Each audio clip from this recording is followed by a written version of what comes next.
Let's roll. Justin, you're back on the show. How's it feel? I am.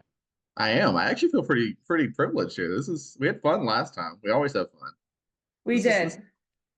We did. Last time you were here, it was just before softball season started last year. And we were at the place where it was like, well, it's Oklahoma. Yep. That's who it's gonna be. There's no doubt about it. They're gonna win it all, and they did. Yep. Even though it was a harder year than probably years prior. But just like you predicted, that happened. But now we're in a weird state where Texas is ranked one, Oklahoma's ranked two. Things are changing. How do you feel about Yep. it? I think it's fun, honestly. Like I think it's fun. Um, just parody is the word we always use. I don't love that word in this case. I just like, not going into a season, not going through a season with a foregone conclusion. Like it's gonna come out in the games. So I love that. Mhm. Yeah. How do we get here? Like, why is Texas on top, you think? Well, honestly, I love the development of the young players. You know, it's not that Texas doesn't have any kids who came out of the portal. They do. I mean, Jolie Mitchell's been big for them this year. Think about Bella Dayton a couple of years ago coming from Arizona. She's still there. But in the age of the portal, if you think about it, so many pieces of Texas's lineup and even their bullpen are homegrown players. They're players that Texas recruited that Mike White and his staff found. Um, if you just go around and you think about the Katie Stewarts of the world and the Reese Atwoods of the world, the Mia Scotts of the world, and even, Citlali Gutierrez and Tegan Cavan, and there's so many of these studs that have helped make Texas so good that started as Longhorns. And I love that because I feel like you're seeing that less and less nowadays. Hmm. But Texas didn't go all in on the portal. They picked up pieces. They picked up, like I mentioned, Mitchell or Dayton or even Mac Morgan or Estelle Check, pieces that would help them, players who would be able to contribute and fill a role for them. But so many of those players, they identified and said, not only can you help us, we're going to put you in position. We're not going to bring somebody in over the portal. We're going to let you, if you suck, we're going to let you work out of it. Hmm. If you're great, you're going to be great. And Hmm. think now look at how many of them are great. And I think that's the biggest piece to me is they put faith in them. They weren't number one right away. Reese Atwood was not a superstar right away. Took her a minute to settle in. Look at her now. Hmm. There is an aspect of nurturing that I think is so important. And I know we went, this past 2 years, I feel like everybody's come from the portal. All the Yep. stars on every team, they've come from the portal. And like we still see that, we still have that. Sure. But yeah, maybe we are kind of leaning more into that. Okay, this loyalty, but also like nurturing that you get. You have time to struggle, you have time to be yourself and not have to just like go in and out of the door, and try to find something new. Because I mean, as someone whose two younger sisters have been in the portal, it's hard to start anew. Like my sister Christina, when she came from the portal to go to Michigan, I mean, she had already spent 5 years at Carolina and loved every minute of Carolina. And thankfully, Hutch was this welcoming coach who even was like, I don't normally take kids from the portal. Yeah. And but Christina like found another home and she enjoyed it and loved it. But like you don't always see that with kids in the portal. Like Yeah. people are in and out like crazy. I mean, we're seeing it with just college basketball at that season being done. So many kids are now in the portal that you would never expect, and they're going to Right. another school, and this is like their third school. It's insane. Yep. It's a totally different animal even than it was 5 years ago when the portal started. It's a Hmm. totally different animal now. Hmm. And you're right. It doesn't always go the way people envision it going. It doesn't always happen that way. No, sadly. How many miles Yeah. have you racked up this year heading to tournaments? I'm not even to 10,000 yet. It's kind of sad. No, I think last check I was somewhere around 75. I think I'm at 8,000 miles now. I've flown for a couple of trips this year, so Oh, we that's with the big. final, yeah, got on a plane for these couple of weekends, so that's knocked down the mileage count. But I was right around 8,000 after the first few weeks. Hmm. Yeah, Yeah. So why, I mean, I'm guessing you'd rather be there watching in person than on a TV screen. Why, yeah. as a reporter, is that important? Well, there are certain aspects of the game that I can't pick up from a TV screen. Whether that's to me, those are the most important things. And doing things the way I do them, I'm less concerned with, okay, how is this pitcher pitching? What's her velocity? What pitch is she throwing? I can find that out from a stat sheet for the most part, or a quick look at some in-depth stats and find out what pitch she's relying on. That's important, don't get me wrong. But for me, the bigger things that come into it is I like watching the when she comes off out of the circle, off the field after a big strikeout, or after giving up a 2-run shot. What does she look like? How does she interact?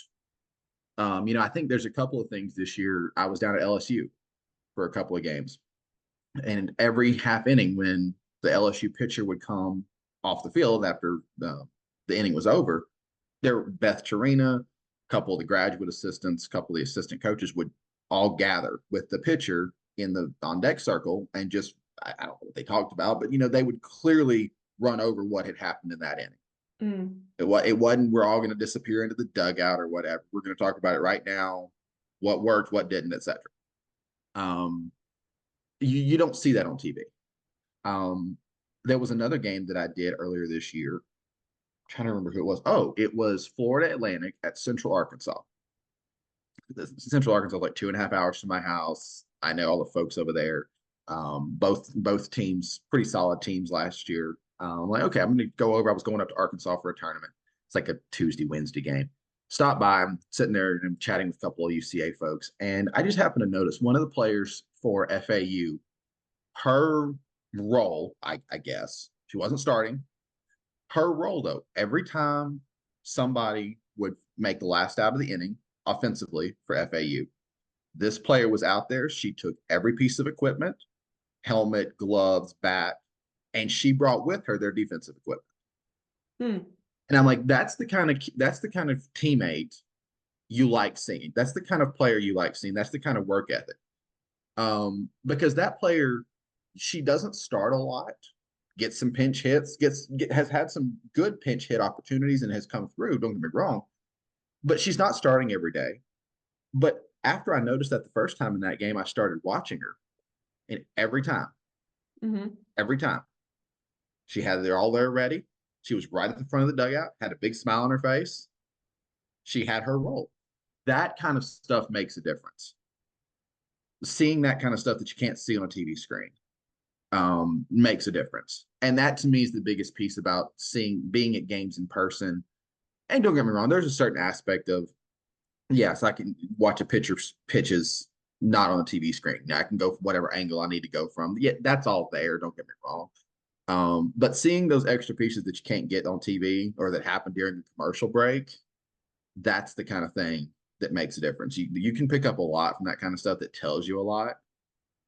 Because I think things like that, can also tell you more about the culture of a team, the culture of a pitching staff, the way a coach coaches and teaches. And that's the kind of stuff that makes a difference that you can't get from sitting at home. Don't get me wrong, I love my desk. It's a great desk, got a nice chair. Comfy. But that's the kind of stuff you can't get from sitting in that nice chair.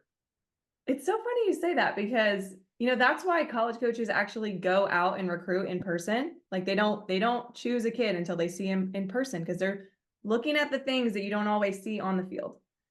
Right. And another piece is I've interviewed so many coaches on this podcast or even just talked to them. I was a college coach for a minute, and the most successful teams, and you can hear it from anybody, are the ones where almost every single person on that bench owns their role. Yep. And on the TV screen, we don't know who's that bench player that's owning the role, right? So you probably get super great insight on like what cultures are hot right now, like what cultures are doing great. Like, do you have a few teams like at the top of your mind where you're like, they've got this element? Well, yes, and I'll say this: that's one of the things that I have an appreciation the most for about Oklahoma is clearly the culture they have. Every player there has bought into. Now, what that culture is, whether it's the religious aspects of things, whether it's playing for your teammates and just giving your all for your teammates, whether it's just knowing how to handle adversity and pick your teammates up who maybe aren't as strong in that area, very clearly everybody buys into that OU culture in the course of a given year. And that's hard to do nowadays because they do have transfers and freshmen and things like that. But that's one thing about OU is pretty consistently obvious is that the people that wear the OU softball uniform buy into that culture. When I go around, I think about like a Duke, for instance, when I've seen them this year.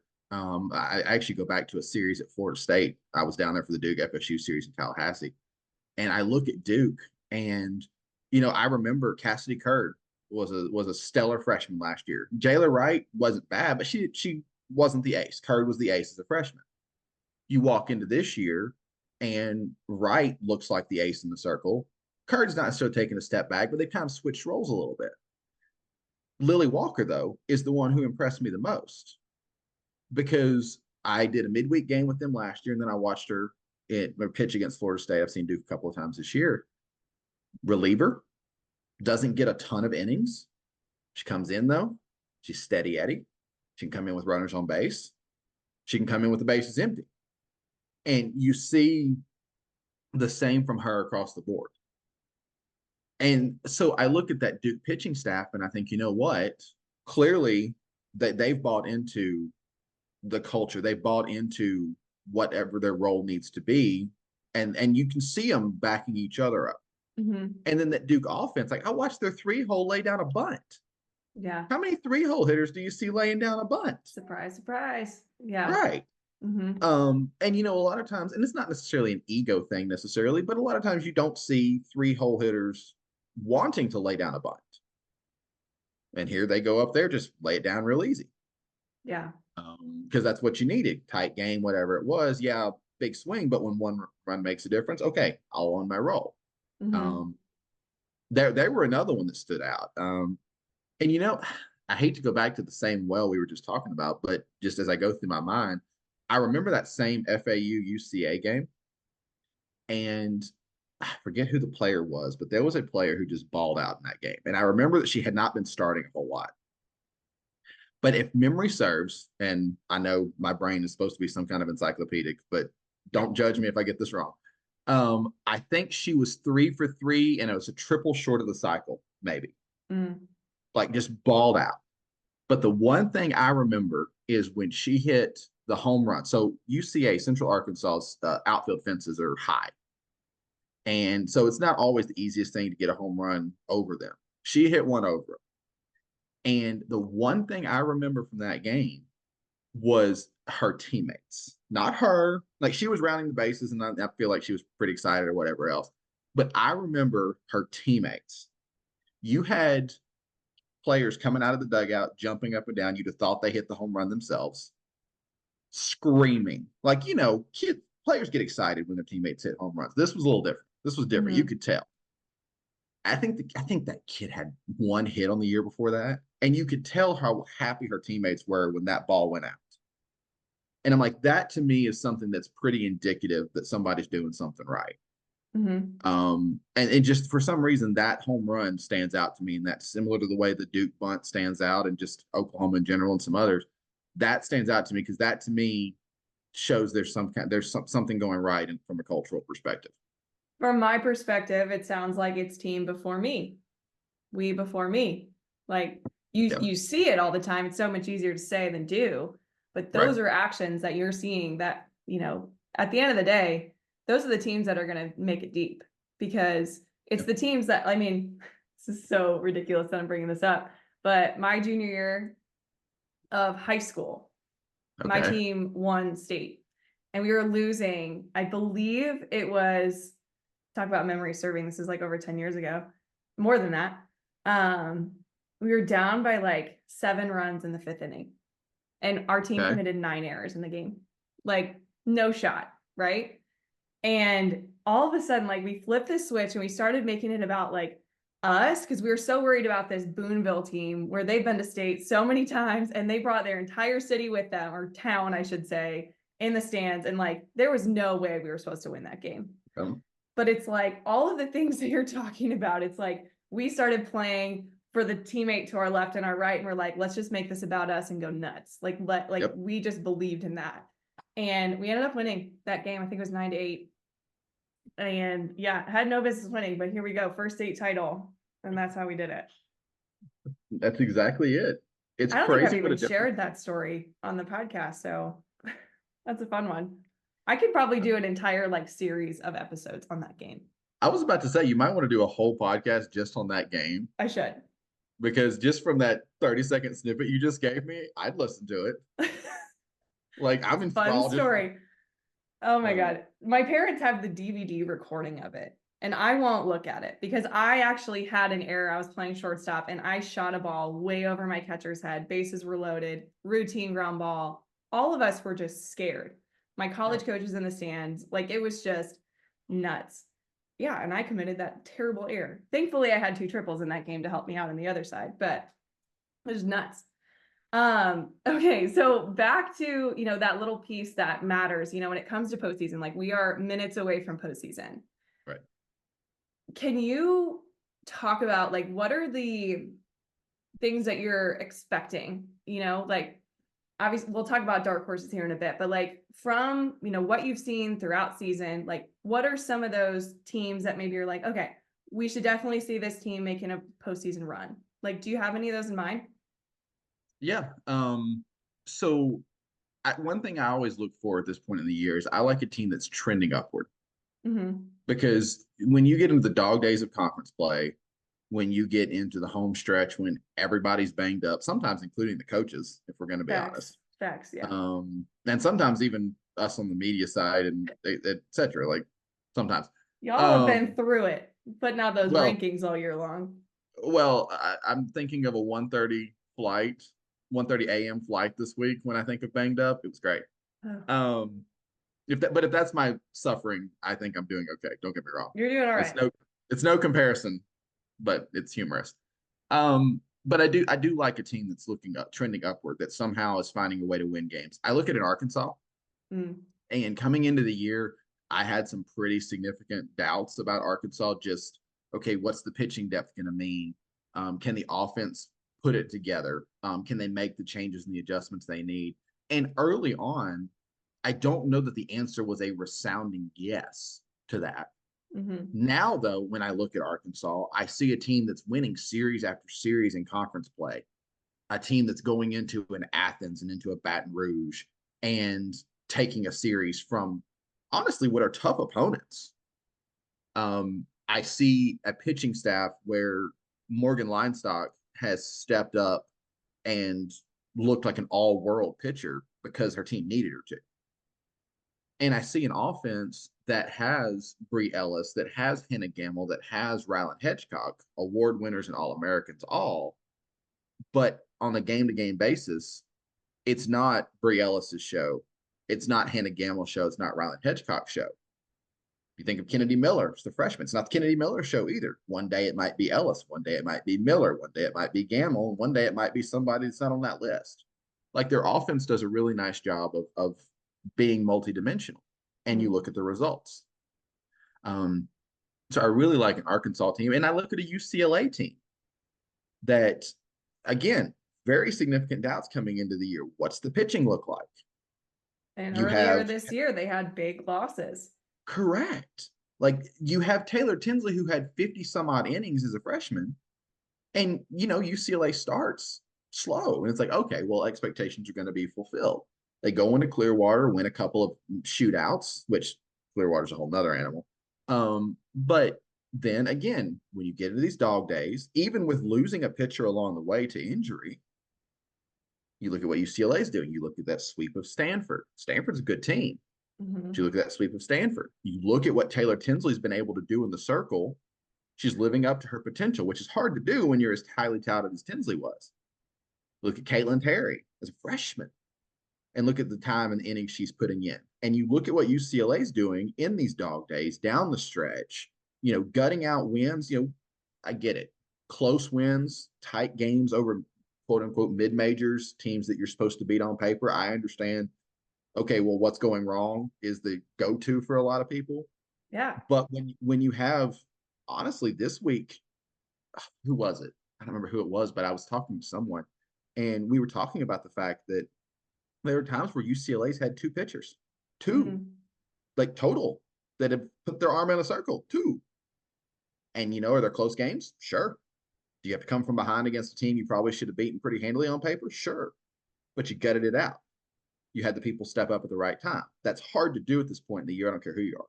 I know there's So been so many losses against top, yes. 10 opponents. Yeah. Yeah. Yeah. But that's my thing is teams like that. You do what you have to do when it's hard.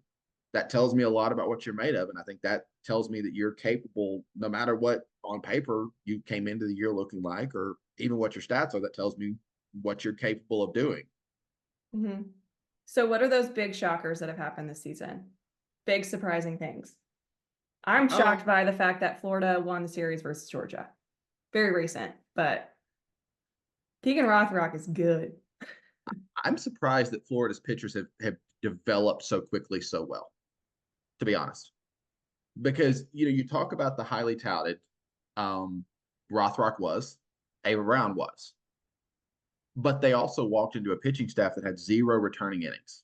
Mm. And they walked into that pitching staff as the saviors of that pitching staff with enormous expectations on them. Because you got to think where Florida was, they broke that regional hosting streak last year. They didn't make it past regionals, didn't make it past Niger Kennedy. And Florida, I'm not going to say Florida was down in the dumps by any means. Tim Walton's teams don't usually get down in the dumps. I don't know if anybody's noticed that. Doesn't really happen. But they certainly were not the Florida of 14, 15. Enormous expectations, enormous pressure that Rothrock and or Brown could have crumbled under. And instead of crumbling, you look at what they've done. They have been the saviors of that pitching staff. And they have picked up the offense in the times the offense has not been great this year. And that's one of the biggest surprises to me because it is really hard to perform under those expectations as freshmen. Mm-hmm. It's hard to perform under those expectations, period. But it's really hard to perform under those expectations as freshmen. Yeah. And then after that, Oklahoma State, I'll throw on that surprise list a little bit. I will completely own it. I was one of those teams, one of those people in the offseason that was like, what's this team going to be able to do? Lexi Kilfoyle is Lexi Kilfoyle, but what else? Mm-hmm. It's kind of where my brain was going into the year. Question mark, not that they couldn't, but it was okay, more of how could you? Well, they answer that. You look at these freshmen that have come through for them offensively. You look at Ivy Rosenberry having the year of her life. You look honestly at Kilfoyle. Kilfoyle is even better than I thought she would be.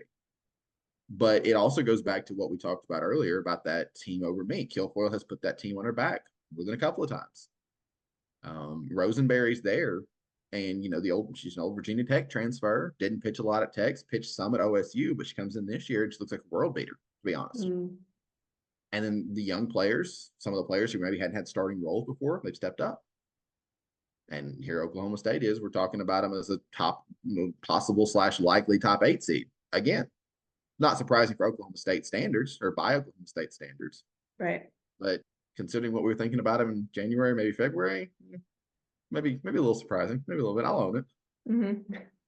Well, it's funny because I had Amanda Scarborough on right after Clearwater had happened and talk about it. Just, I mean, you even said it, like, that's a whole nother world over there. But like the amount of offense that we saw out of that series, like, wasn't that just crazy? It was something to behold. I'm still not sure I know what to make of the whole thing. And that I don't was either. 2-3 months ago now. I mean, shoot, I was like, whatever team's losing is going to end up winning all these games. Yeah. So, like, there were teams down by 5 runs, and it was like, game's not over, and it like never was. But man, that was just exciting to start off the year. Yeah, I was standing next to one. I think it was a club coach who's had a pitcher pitching, and apparently the pitcher had told the club coach, "Look, I'm going to have a 5 ERA. It's going to be okay if my team wins," because there were just so many bombs going out. And it's like, okay, when a pitcher like that, one of those teams, I don't remember who it was off the top of my head, but I was like one of the team's best pitchers. So like a 5 ERA was like unheard of. But she's like, okay, I'll have 5 ERA because you might give up, in my words, 30 home runs. But hey, if the team wins, okay. It's fine. Whatever it Yeah. takes. Yeah. Wild time. Any other shocking moments from the year that you can recollect or remember? I mean, there have been some game wise where I couldn't believe so and so beat so and so. I even go back to Michigan beating Florida twice. Mm. Two different locales, two different, two very different setups. And here Michigan goes, beats Florida twice, beats them pretty handily. Hmm. Um, Obviously, Michigan again is one of those teams trending upward in the back half of the year, but at the start of the year, they had to find their footing. They struggled a little bit, but they beat Florida twice. And I'm like, that's Michigan finding their footing, yes, but still a solid team. And now you're Hmm. seeing that pay off. At the time, those were super surprising. Certainly for them to do it twice. You don't see a team like Florida usually lose twice to a team on paper they should beat. Now, don't get me that's it's not a shot at Michigan by any means. Michigan's good, but normally doesn't happen, and here it happens. Hmm. Um, I mean, I'm trying to think of other results. The mid major. I think the thing most people would probably go to first is the parity in the mid major upsets. There's not a lot of mid major upsets that have surprised me, to be honest. Yeah. I think we're at a point in the game where I'm not going to say it's old hat. It's still special when it happens. But like South Alabama beating four different SEC teams on their home fields. I mean, I was there for the Mississippi State win, their fourth one. And to me, that one was the most special for South Al because Olivia Lackey had pitched the first three SEC wins. South Carolina, it was Alabama, it was Arkansas, all in non-conference tournaments. But Mississippi State was a late season, midweek, middle of conference play. And you think, okay, South Al's going to throw Lackey. She's their ace. She's their innings eater, et cetera, et cetera, et cetera. And then who do they throw? But a kid who's never started a college game is not Olivia Lackey. And she goes out there and dominates Mississippi State. I think it was 5 innings, had a few strikeouts in there, scattered a couple of hits. Like she was insanely good, and she just kept Mississippi State off balance. And I have to say this because it was so cool after the game. We did a little post game. She'd never done post game interviews, never done an interview before. I mean, she hadn't pitched a whole lot. I think had 10 innings on the year. But the SID and I go down to the field, talk to the coach, and then the SID goes over to the player and tells her he wants her to come with him. She doesn't even know she's going to do media. It's just a sweet kid. I say kid, they're all kids to me. I'm sorry, I don't mean to be demeaning, but she just comes over, and the one thing I remember her saying is how she couldn't wait to call her mom and dad after the game because she knew they were watching. Aw. I know, and I'm like, oh, that's so sweet. But literally, I mean, that kind of thing right there, those are the cool moments. But like just in the bigger picture, South Al winning all those games against SEC teams, that didn't surprise me as much. The American Conference being so good in non-conference play didn't surprise me as much because I expect that these days. The Charlottes, the Wichitas, the North Texases, Tulsa's been a nice surprise. Florida Atlantic's been a nice surprise. But, Wichita beating Arkansas, Tulsa beating Oklahoma State, those big wins don't surprise me as much because I think Hmm. we're at a point in the game where that's still not an everyday occurrence, but it's not an abnormality either. Right. So we had recently met each other, took a picture at ULM Yep. last fall, Yeah. and talk about a team that's just trending. Yeah. Molly's They, doing they great stuff over there. well, and I think this is the first time because I used to live in so like ULM was my backyard team for several Mm. years, including when Molly got there. And so I've kind of seen what that program was, gosh, even a decade and a half ago. And you look at them now, you look at the facilities. So, like, you just literally physically look at how different it is. But you look at where that team is compared to when Molly got there. The talent level, the overall feel of that team of that program is so different. It's so different. And I'm going to tell you, I lived in Monroe, Louisiana for a long time. For people in Monroe, Louisiana to care about the ULM softball team is its own level of impressive. Oh, they care. They Like care. Molly dressed us to the nines. So this is a celebrity softball game. I think I talked about it a little bit because I had Molly on like soon after. Yeah. But like I didn't realize that everybody in Monroe, it felt like everybody in Monroe was there watching this celebrity softball game. That's like we were there, Odyssey Alexander was pitching, like Little John was there on the mound throwing to Yep. Molly. It was just like a special and awesome thing. And Molly thought about everything, Mhm. all the little things. They were there. And I think, assuming, well, because I know Molly, I played with Molly, she's doing the little things right. And Yeah. she's now created a team that does those little things right. And it's been fun to follow them this year. Honestly, I go back 2 years ago, last year, ULM hosted LSU in a midweek, and huge crowd. I wasn't there, but I know it was like 1,200 people, something like that. And you and I both in there. I don't know how many people listening, but ULM softball complex and 1,200 people is an interesting little combination. I was gonna say that probably a lot of people weren't Um, sitting. right, correct. But that's LSU, so I'm sure there's plenty of people in purple and gold and all that kind of stuff. It's great and all that. But then you think about that celebrity softball game. It's a game that doesn't even count. It's just for fun. Now, granted, there was plenty of you celebrities there. Don't get me wrong, but from a softball standpoint, it doesn't count for the standings. They're not playing for championship or whatever. And you talk about that crowd that showed up, and I'm like, it was. I mean, it was 1,200 people. It was not 1,200 people, but it was comparable. And I'm like, that right there, the idea 15 years ago or 12 years ago, when I think back to what ULM softball's crowds were, and comparing it to that, I'm talking about crowds for a game during the season versus that in the fall. Insane to think about. Just the culture change, the program, just where it came from, where it's been, now where it is.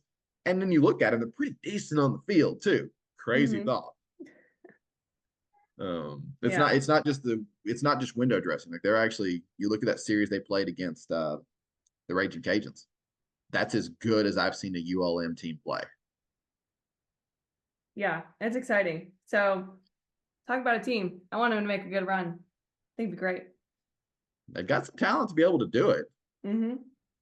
They Yeah. do. They do. Okay, so let's just finish this off with some predictions. Okay. Okay.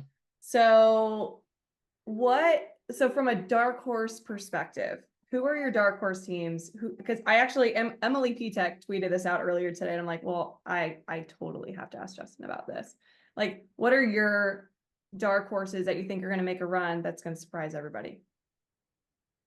So if we're talking dark horses to run to the World Series, I'm gonna go. I sound crazy. I think I'm crazy for saying it. I'll own that.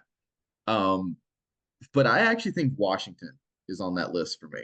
Okay. I just don't get me wrong. It's not totally recency bias. I just saw him play Stanford up in Seattle. That's what led to the 1:30 a.m. flight referenced Mm-hmm. earlier. That's part of why it was worth it because it was a really good series. The one thing about Washington, yeah, you know what? Their offense at times struggles against a pitcher like Nigel Kennedy. I saw that firsthand. What I also saw firsthand was a reminder of just how good Ruby Malin is. And Lindsay Lopez is not far behind her. And the Washington offense is capable.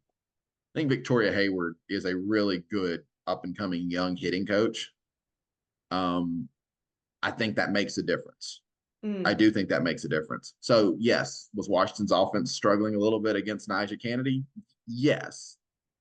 Does that surprise anyone? Probably not. It's Nigel Kennedy. Let's just be honest. So right now, like as we sit here, Washington is all right on the bubble, and from a bracketology bracket prediction standpoint, we probably see them on the outside looking in at this moment. Maybe that changes, but even if it does, you're talking about a lower seed.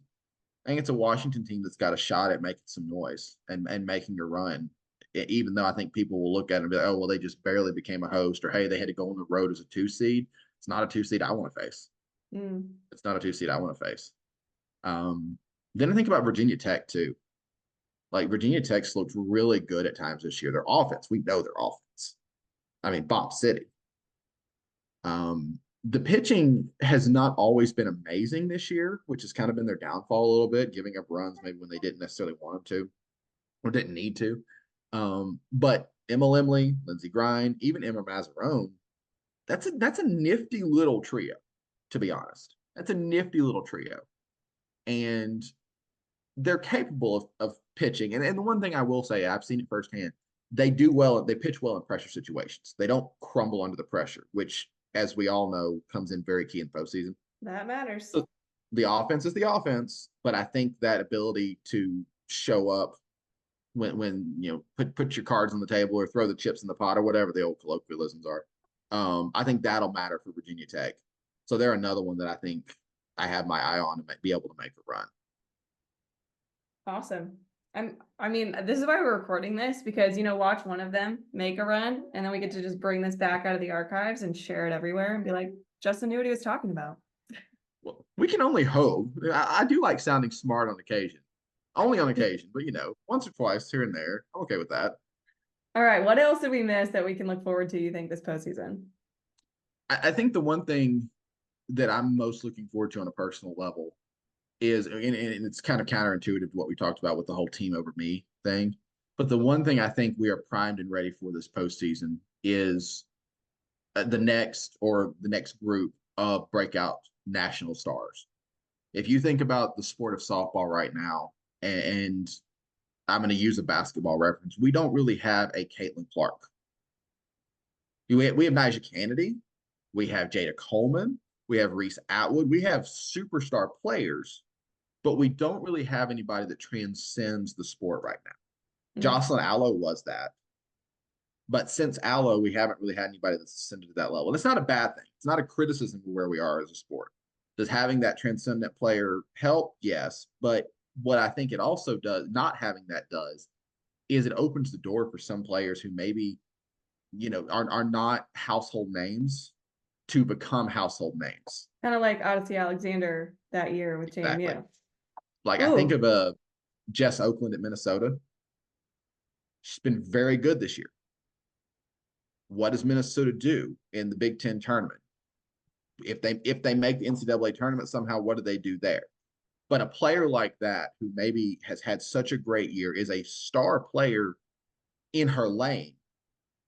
You put a player like that in the NCAA tournament on a stage where every game is televised, where every great play, big home runs, making social media. That's when you start getting into the category and of superstars on a national level. And I think we are primed and ready for a group of those to break through this postseason. Ooh, I'm getting goosebumps. I'm ready for this. Let's go. Yeah, I mean, like I said, we're minutes away. By the way, if people are listening and they're like, how the heck do we watch postseason softball? Go back to the first interview we had, and also Amanda Scarborough's episode to talk about ESPN and all these different platforms where we get to watch now, which is nuts and crazy and cool. But hey, if you get a chance to watch postseason live, I mean, Justin's the guy to tell you it's worth it. So go do it. And turn on those 2 seed versus 3 seed games with teams you've never heard of.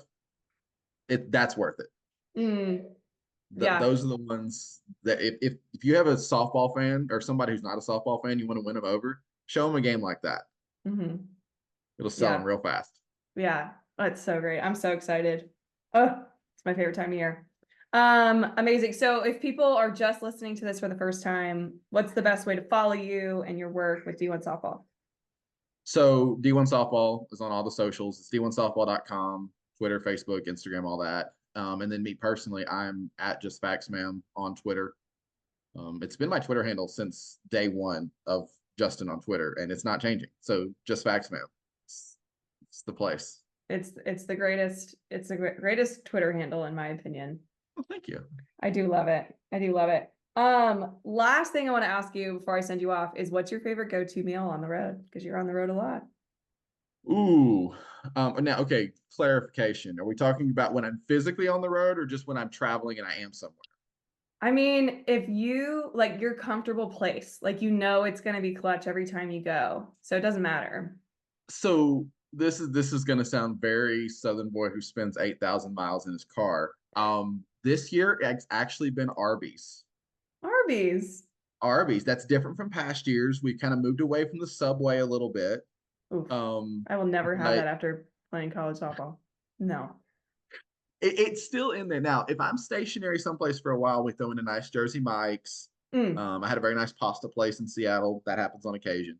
When I'm traveling, Arby's has become the go-to. Couple of roast beef sandwiches, something fried if I just want to feel unhealthy. curly fries, Um, right? yeah, a Okay, little bit of everything. they're great. Mozzarella sticks are sometimes on that list. I used to get their Jamocha shakes all the time. I've Big not fan. had that. Oh, it's good. I don't know if they still have it, but it's good. No. But you I don't always even look at. leave with a Dr. Pepper, right? Like that's just how that Oh works. gosh, yes. Okay. I Now, figured for you the wouldn't record, choose a place without Dr. Pepper. I'm drinking less Dr. Pepper these days. So we're looking at more like 3 a day on the full days instead of 5. So we're doing That's better. But absolutely, yes, Dr. Pepper is part of the meal deal. It's a not even a question. well, I'm excited to keep following you, knowing that you're eating Arby's on the road, and we'll keep up to date with all of your amazing work that you're doing with D1 and follow him on Twitter, you guys. He's so fun to follow. I mean, if I ever just want like a little peek at what's going on that I, somehow missed, he's got everything. He knows what's going on. So you were the perfect guest to kind of get us primed and ready for postseason. So just honored to have you here and thanks for your time. I appreciate you. It always is fun. It is.